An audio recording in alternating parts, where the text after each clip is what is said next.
صل علی محمد وآل محمد. اللهم صل على محمد وآل محمد. بسم الله الرحمن الرحيم. اللهم وفر حظي فيه من النوافل وتحرمني فيه بإحضار المسائل وقرب فيه وسيلتي إليه من بين الوسائل يا من لا يشغل إلحاح الملحين. اے اللہ، آج کے دن نفلی عبادت سے مجھے بہت زیادہ حصہ عطا فرما.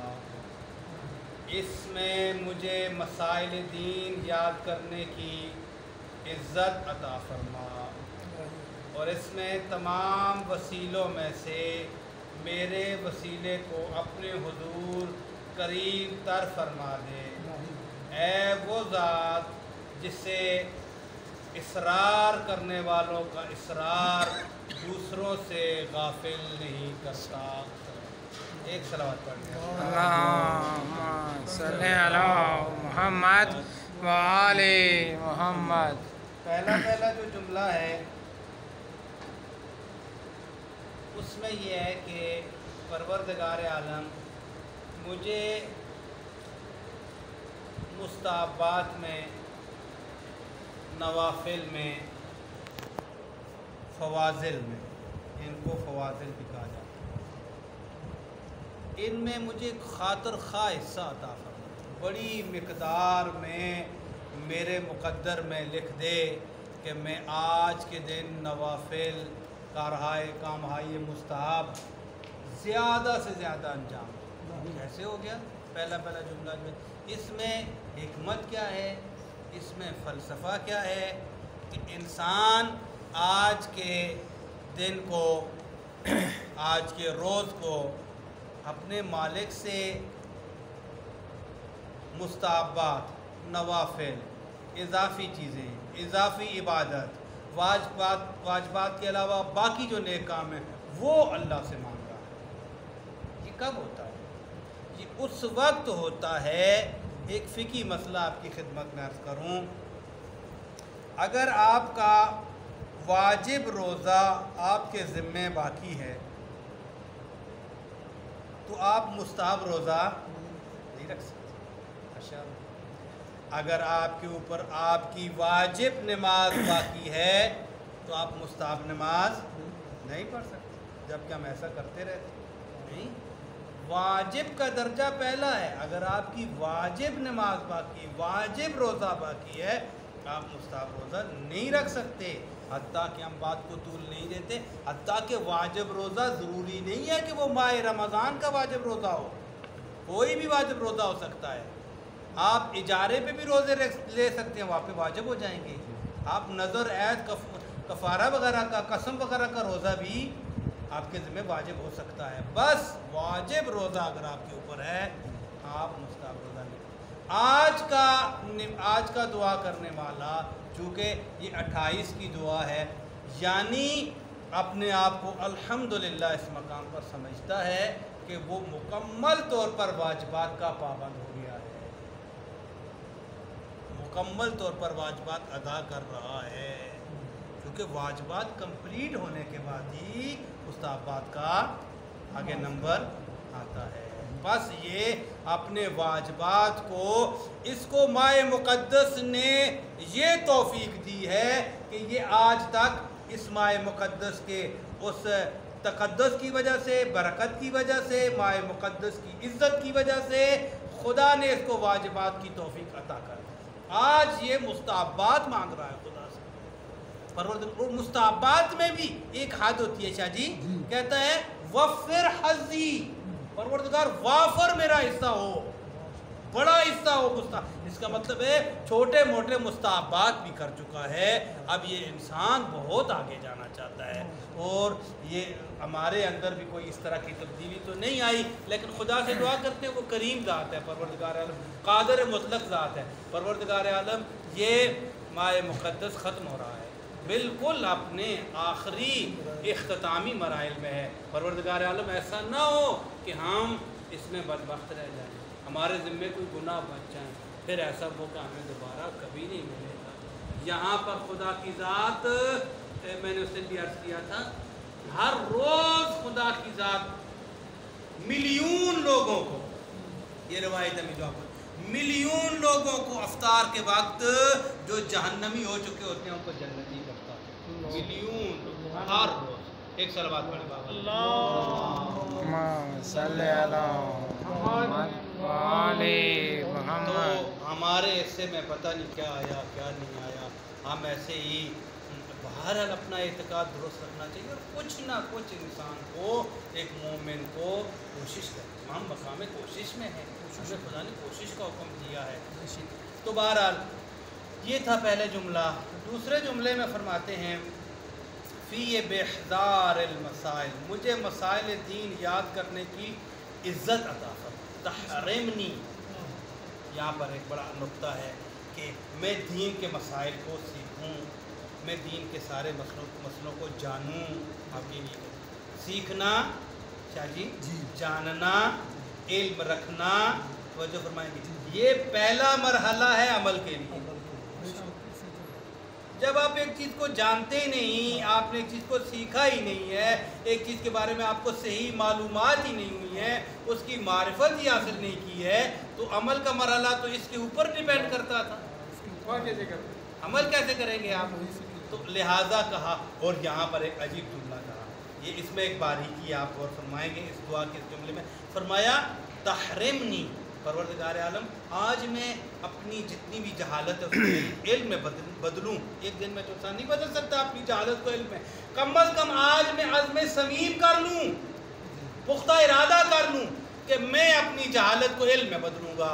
کتنے میرے واجبات ہیں جن کو میں نہیں جانتا ہوں، پتہ ہے آپ کو اور مجھے نہیں پتہ، ہمارے پاس لاکھوں ہمارے ایسے فرائض ہیں، واجبات ہیں، ڈیوٹیز ہیں جن کو ہم جانتے ہی نہیں ہیں، جب جانتے ہی نہیں ہیں تو ادا کیسے کریں گے؟ لہذا پہلا مرحلہ جاننے کا ہے، اور یہاں پر جو اس سے بھی باریک نقطہ تھا وہ یہ تھا تحرمنی، پروردگار عالم انہوں نے بھی یہاں پر ترجمہ لکھا، آج مجھے مسائل دین یاد کرنے کی عزت عطا فرما، عزت، حرمت۔ آج ویسے بھی یوم القدس کا دن تھا تو وہاں پر بھی لفظ قدس آیا ہوا ہے، قدس یعنی مقدس، حرمت، اور آپ کے دوسرے جو بیت اللہ، اس کے ساتھ بھی لفظ حرام آتا ہے، بیت اللہ الحرام یعنی مقدس، مقدس خدا کا گھر۔ اب مسئلہ یہ ہے کہ اس میں آپ دیکھیں کہ ایک فرمایا گیا کہ پروردگار مجھے مسائل یاد کرنے کی عزت عطا فرما، بس علم دین کو سیکھنا یا اپنے واجبات کا جاننا اور ان کا سیکھنا، یہ انسان کے لیے باعث عزت ہے، یہ اس کا شرف ہے، یہ اس کی عزت ہے، یہاں پر وہ محترم ہوتا ہے، مکرم ہوتا ہے، اور جو جتنا زمین پر مکرم ہوگا خدا کے ہاں اتنی اس کی عزت ہوگی۔ آپ ثابت تو کریں آپ عزت دار ہیں زمین پر، زمین پر عزت دار کیسے ثابت ہوں گے؟ جب اپنے واجبات کو جانیں گے، واجبات پر عمل کریں گے، واجبات کو سیکھنا انسان کو شرف عزت دیتا ہے۔ اب آپ دیکھیں یہاں پر علم کی عزت بیان کی جا رہی ہے، عمل کی کتنی عزت ہوگی؟ اللہ، جہاں پر اپنے واجبات جن کو آپ اور میں نہیں جانتے ان کا جاننا، ان کا سیکھنا، ان کا کسی سے حاصل کرنا خدا کے پیغمبر فرما رہے ہیں آپ کے لیے باعث عزت ہے، تو عمل کتنا باعث عزت ہوگا۔ پس آواز آئی ان اکرمکم عند اللہ اتقاکم، جو جتنا متقی بنے گا عمل کر کے ہماری اللہ کی بارگاہ میں اس کی اتنی عزت ہوگی۔ وہ معیار، یہ معیار نہیں ہے کہ کون پرنسپل ریٹائر ہے، کون 18 گریڈ میں ہے، کون 20 میں، 90 میں، اقتدار میں، ٹھیکیدار ہے، کیا کچھ بھی معیار نہیں ہے۔ یہ آپ کے اور میرے دنیا کی ایک پہچان کے لیے، شناخت کے لیے، ایک دنیاوی تقسیم کے لیے اس طرح ہے، ورنہ خدائی تقسیم ایسے وہاں انسان کا ایمان، اس کی معرفت، اس کا عمل، اس کا علم، یہ دیکھا جائے گا، اس پر کسی کو معراج دی جائے گی، معیار بڑائی ہوگی، اور کوئی چیز بڑائی کا معیار نہیں ہے۔ آپ کے پیسے، مال و دولت، کوٹھی، بنگلہ، گاڑی، یہ سارا کچھ آپ کا اور میرا، بلکہ یہاں پر مسئولیت ہے، ایسی ہی بات نکل آئی، یہاں پر سخت مسئولیت ہے۔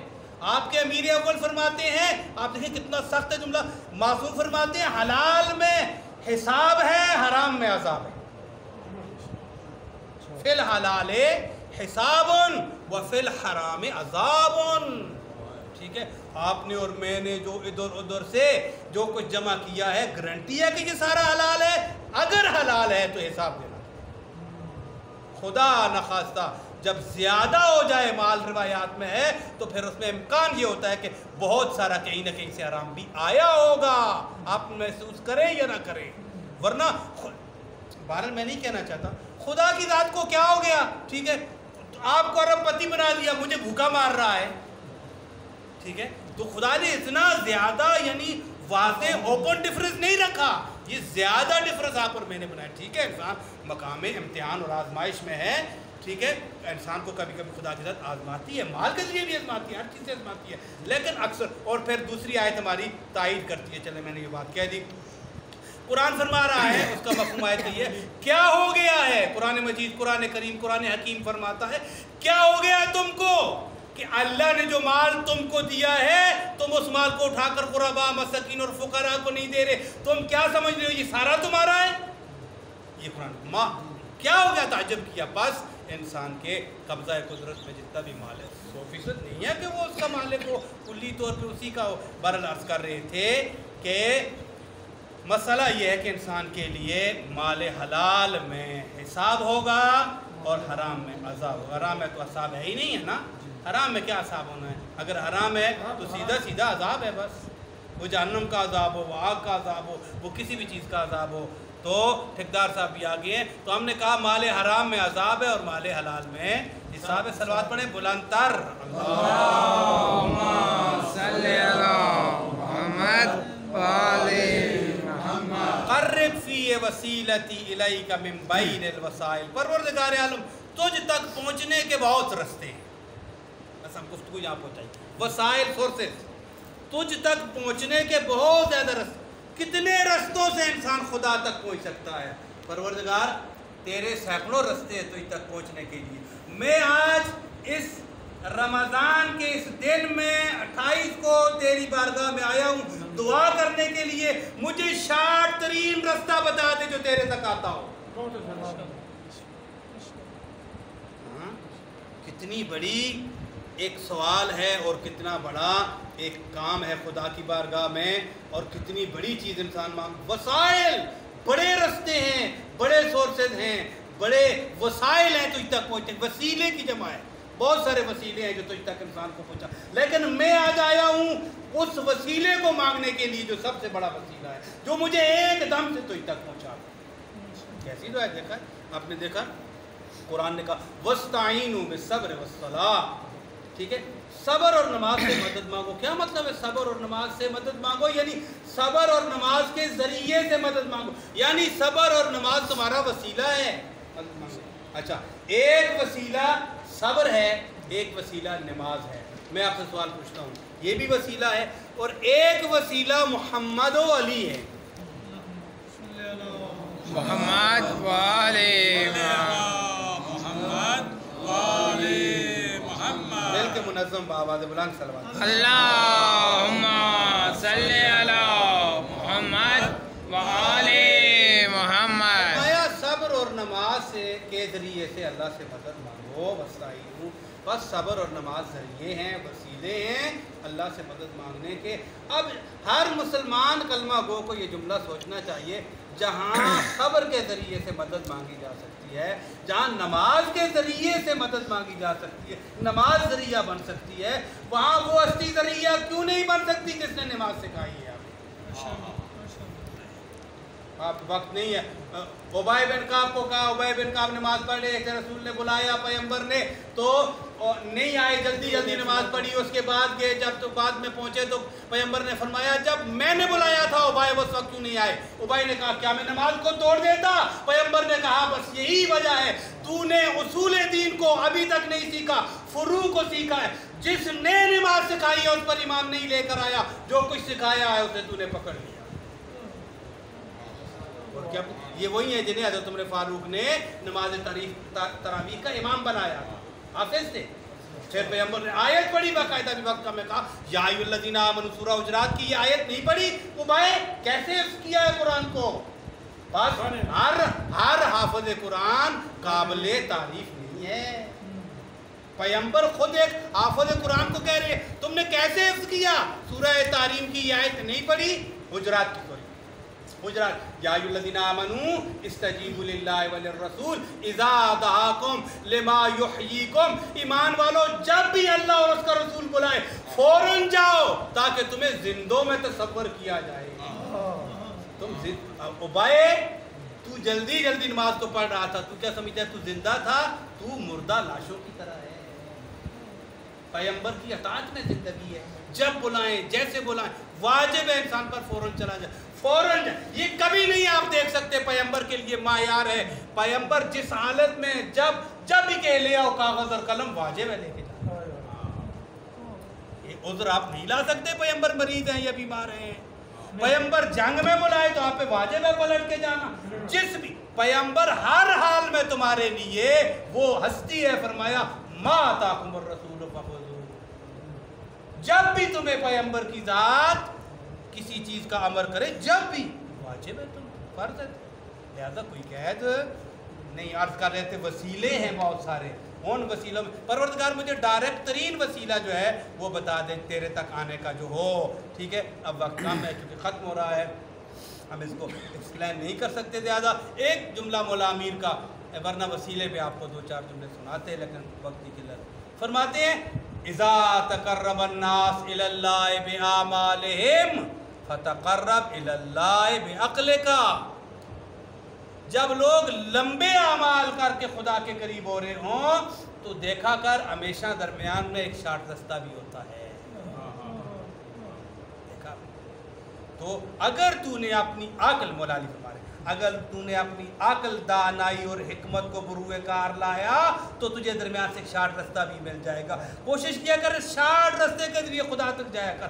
آج بھی دعا کا وہی جملہ ہے, پروردگار تجھ تک پہنچنے والے بہت سارے وسیلے ہیں, میں آیا ہوں جو شارٹ ترین وسیلہ اس کو مانگنے کے.